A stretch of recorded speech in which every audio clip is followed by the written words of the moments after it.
Welcome everyone. Welcome everyone to the Fundamentals to Gain Inner Peace. We're up to session number 17. And we do have some newcomers.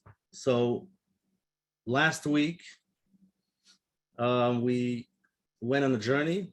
We're on this journey, and last week we got to meet our inner child, which you'll hear a little bit more about it tonight. But to get the full context, it would be a device to listen to the recordings, which you can find on menachembernfeld.com. We have all the recordings there, top left. And let's get started. Tonight, we will continue where we're up to. Just a second.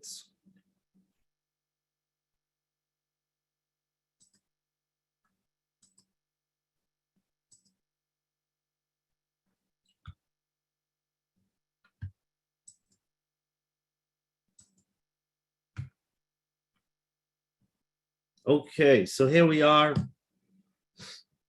Welcome back, everyone, and for the newcomers, welcome, and for joining on this journey, which is a journey. And if you're a newcomer, there's a lot of information that we've covered.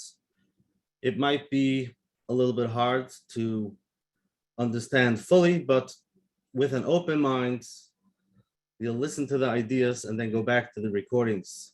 So last week, we did some guided meditation. We went for a walk to find our inner child. And it was really fascinating to hear the feedback.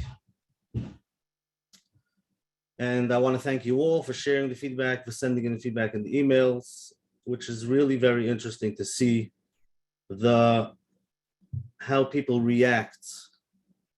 Some people shared the positive feedback. We had somebody who met their inner child swinging on a swing, which is pretty nice and exciting, very positive. The other one was swimming with a big tube, having a good time.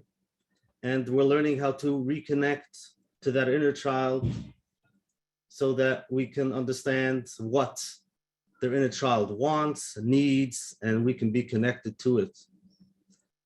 Some shared that there were negative feedbacks, negative when it was hard for them, anxiety, nervous. It's not easy, and especially if you haven't met your inner child for many, many years. And it's the first time you are meeting. I did mention that for those who went through real trauma in childhood, then to sit over here and do this, do the meditation is not a good idea. It should be done with therapy, somebody who can guide you, hold your hands, because obviously we are going back in time for when we grew up and to understand what we picked up when we grew up, the way we look at ourselves and understand where it's coming from so that we can heal that inner child. But for many, there's real trauma. And the good thing is that it could be healed. It could be healed, but you can't always do it by yourself. So it's possible to go back to your inner child. You're going to meet a negative child, anxious. It's not easy to interact with that child. And then we had others who didn't feel anything, or it was quiet, wasn't sharing. That child wasn't sharing, which is okay. And especially if this is the first time you're doing it, you haven't spoken to that child for a while and you don't know how to interact with that child. So even when you do meet it, it could be abstract, you don't feel it's real, you don't really understand it. So it takes time. And tonight we will do it again. We did promise that inner child that we're going to come back. Us as adults, as the parent, we mentioned that we will come back so we can listen to it again. So tonight we will continue with Hashem. But it's interesting, my daughter is listening to what we're teaching over here, and she tells me she doesn't understand inner child. Where's the inner child? I said, very good. you are actually the child. You're still young. We all adults have that inner child inside of us, but our kids are the child, and it's really basically the same way you treat your kids, and you're going to treat your inner child the same way. But it has to be done with a little bit of healing to understand why we have a hard time. Many people mentioned in previous classes, they have a hard time of self-love, have a very hard time believing in themselves. And to understand where it's coming from, it could be from when we grew up. So the same way we need to, us as adults, how do we interact with our kids? Now that when we meet our inner child, we're learning how to interact with that, with ourself when we were younger. And basically what we're saying is, when we were young, I wasn't able to help you because I was in the same situation as you. But now that I'm older, I can take care of you, and let me hear what you have to say. Sometimes they come back with positive feedback, sometimes negative, and it does take time. So when we do meet our inner child, we often discover that there are needs that were not met. Sometimes it's needs for love, safety, trust, to be able to trust others, respect. Sometimes you didn't feel the respect, you didn't get the respect, and guidance. As a child, you don't know what the right thing is to do. You want to have somebody to tell you. You want somebody older to guide you. You want to feel safe. You have somebody to rely on, but not everybody had it. Sometimes our parents weren't available for whatever reason. And what happens when we neglect, when our needs are not met? So the absence of these basic conditions can bring us to a state of anxiety, fear, shame, and despair in our inner child. Now, the way we act in life as adults, we sometimes wonder, why are we this way? So we might tell ourselves, this is my nature. I'm embarrassed. This is not for me. I can't. All of the negative beliefs about ourselves. We think this is who we are. But really, this is just because of that inner child, that the needs weren't met when they were young. So they made some decisions, subconsciously made a decision to either be quiet, not voice their opinion, and not to be heard. And now our life goes on with those beliefs. So now we can go back and do some inner child healing, to tell the inner child it's not true. You are lovable. Yes, you do have a voice. I'm here to listen to you. And that's how slowly you can have some healing, and you as an adult come out. And recurring emotional and physical problems in adulthood are a sign that the inner child is trying to speak. Many of us have things going on, and we're trying to figure out why, what, when, and where. Sometimes it's just that inner child trying to say something, and the only way we can listen is by connecting. So that's number one, to become aware of it, our inner child, connect to it, and listen to it.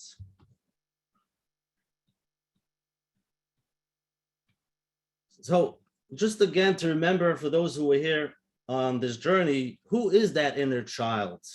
So that's really the core. That's really who we are. The way we feel and the way we live, or do we feel alive or not? And that's really a good indicator if your inner child is healthy. Some people are successful from the outside, but for some reason inside, something is missing. They feel a lack. They're not sure what it is. Sometimes it could be just having a hard time loving yourself, just being okay. And we mentioned that's why we're constantly on this rat race. We always want to be busy, because when we're busy, we don't think and we don't feel, and we're good. Leave me alone. The second things calm down, late at night, everybody goes to sleep. You finished with social media, finished scrolling on your phone, and you're just seeing everything over and over. And That's when things can hit you. Where am I going? What am I looking for? How do I feel? And a lot of negative thoughts come in. And then you say, I better go to sleep fast because I don't like these thoughts. But that's really that inner child, the way you feel about yourself. And none of us can be whole, happy adults without bringing the inner child into our lives. We have to connect to it, because if not, that is what controls. I know not all of you are aware of it. And for the newcomers, it might sound funny. Why is my inner child in control? I'm the adult. I should be in control. But we've discussed it, that we think we're in control. But the things that you're procrastinating, things that you don't do, you think you chose not to do it. But really, it's something inside of you saying, don't go there. Don't go there. You've tried once, it didn't work.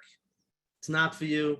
Who is talking? Who is saying that? There's something inside of you that's guiding you. So we need to connect and heal. And then slowly we can come out and feel alive. Before we're going to do the same meditation that we did last week, we're going to meet our inner child again. What's important to know is that, number one, only you can reparent your inner child. No one else. It has to be you. And only you are responsible for knowing and meeting your inner child's needs.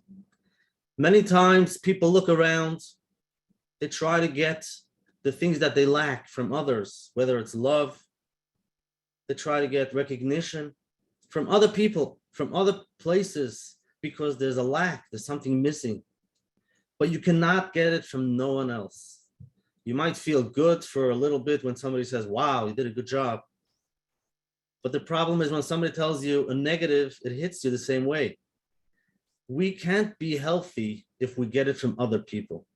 We need to get healthy by ourselves. We are the parent of the child, and we need to reparent. And again, it takes time. We might do the same things our parents did to us. Many times we as parents do the same things our parents did to our kids. And only by sitting down and consciously seeing what are the things that I want to change, what's right, what's wrong, being able to give them the emotional love, the connection, and to understand the validation, whatever it is.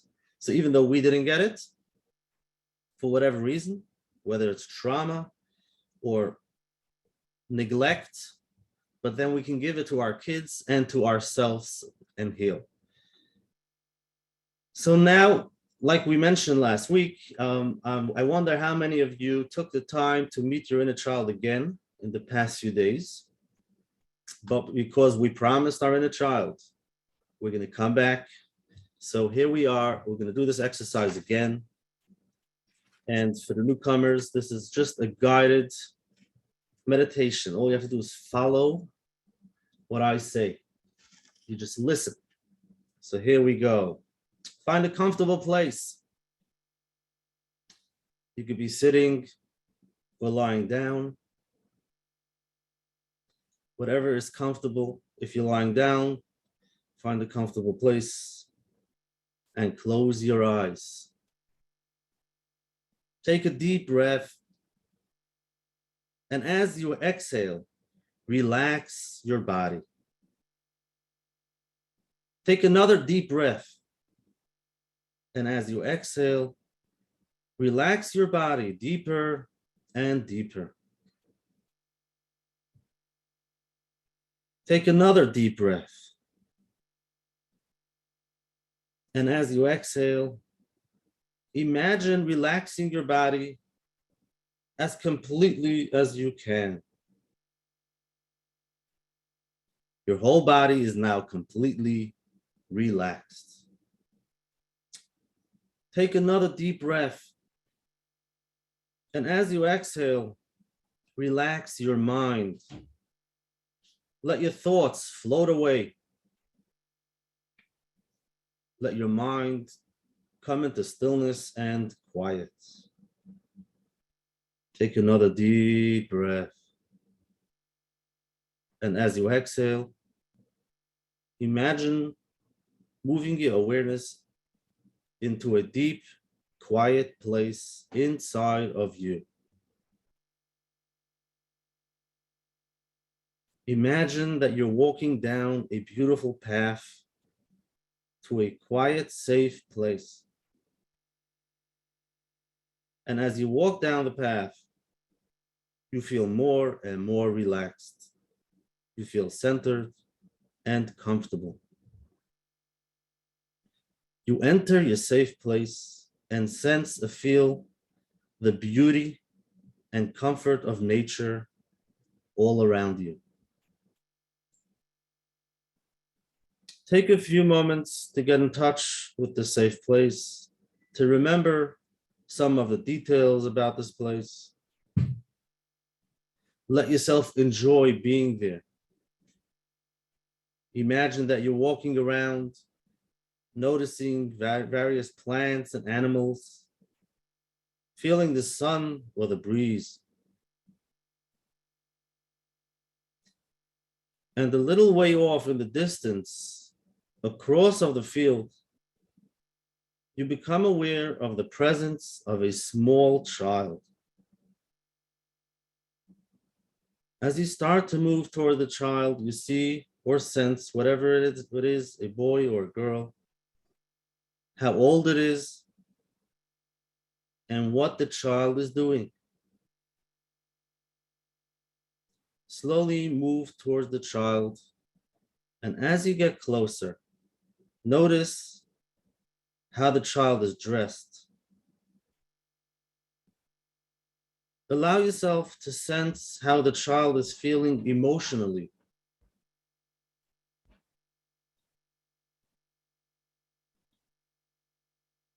Approach the child and make contact in whatever way you sense would be appropriate right now. Ask the child if there's anything it wants to tell you or wants to communicate to you.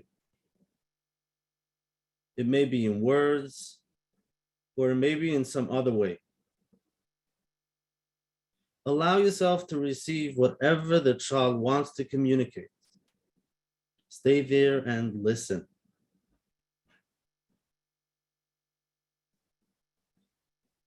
Now ask the child what it needs most from you, right now or in your life in general. Listen to what the child has to tell you, whether in words or in other ways. Spend a little time being with your child.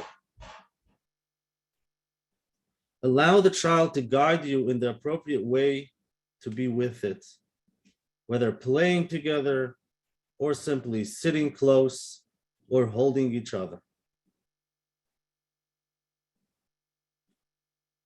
The child has a special gift to give you. Allow yourself now to receive the gift the child has for you. Continue to be with your child. Let the child know that you want to be in contact with it as much as you can from now on.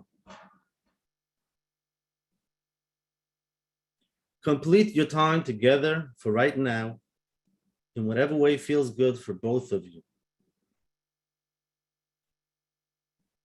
You and the child have a choice to make. The child can choose to remain there in the safe place inside of you, and you can come to visit the child. Or the child can come with you. Your child will know which way feels best right now, and it can always change in the future.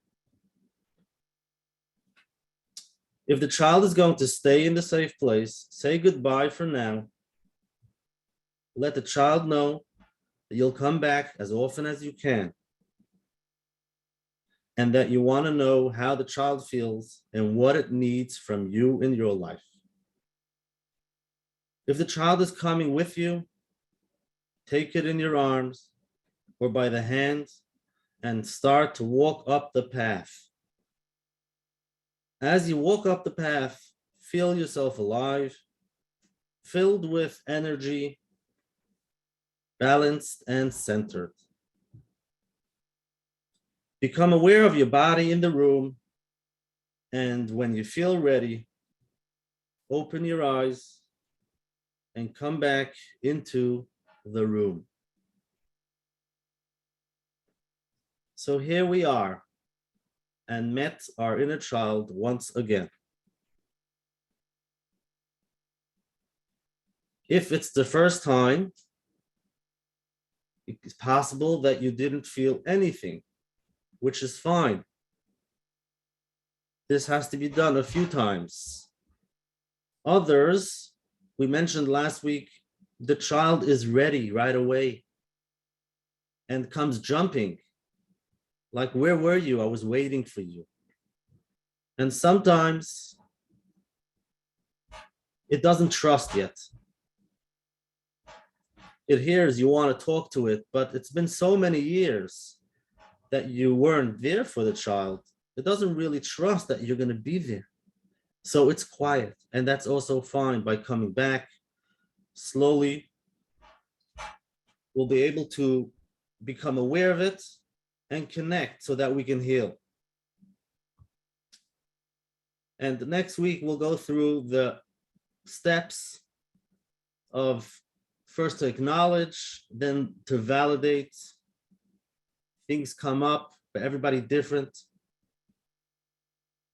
To be able to identify what the neglect was, and then to embrace the emotions like we discussed. Identify current manifestation and past hurt. What does your life look like now because of what happened in the past? And then we'll learn how to take steps to fill that gap and heal and release our inner child. So that's it for tonight. If you can share just an idea of what came up in the chat, I would really appreciate it. If you want to ask live, you can raise your hands and I'll unmute you. And then for those who want to listen to the recordings are available on menachembernfeld.com on the top left. Over there we have the button for all the Wednesday nights, all the recordings.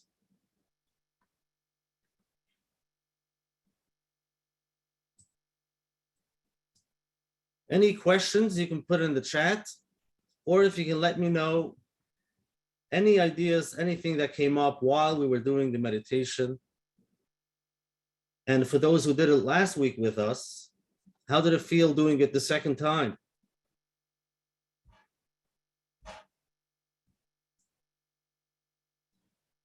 Very good question. Somebody asked, what does it mean that the child has a gift for you?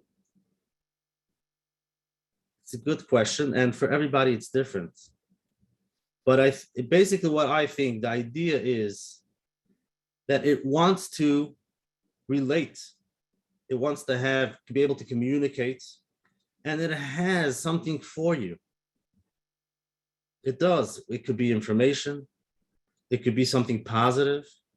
It wants to be able to give you some self-care, but we're not used to receiving. We might think we don't deserve. We believe that it's not for us, or we believe this is who we are. But if we can accept that presence, accept it from that inner child, whatever it wants to give you, it's basically the same idea of listening. What does your inner child want to tell you? Again, what's your inner child telling you? Everybody different. It might tell you it's very upset. It might tell you negative things. Why didn't you take care of me till now? And really all the negative stuff that could come up from childhood, or it could be positive. It doesn't have to be negative. Somebody mentioned last time that they don't have any negative things when they grew up. Everything was beautiful. They must have had healthy parents, or sometimes it doesn't have to be a parent. It could be one healthy adult in the child's life. There are many stories that people had a hardship when they were young, and they would share that they had one teacher that would give them the time to listen, give them what they needed. And that's what kept them going.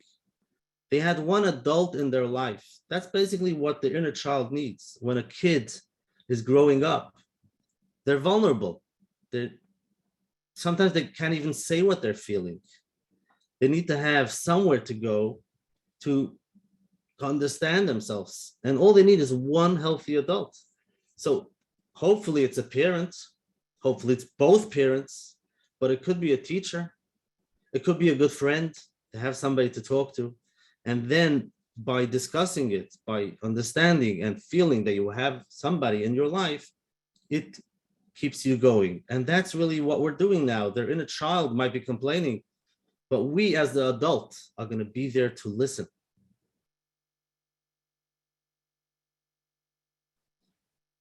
Very nice. We have a first comer that it did talk to them, which is beautiful. Even though the first time, many people for the first time, it doesn't connect. But for you, if it connects, that means do it again, listen to the recordings and see where it takes you. Some healing process.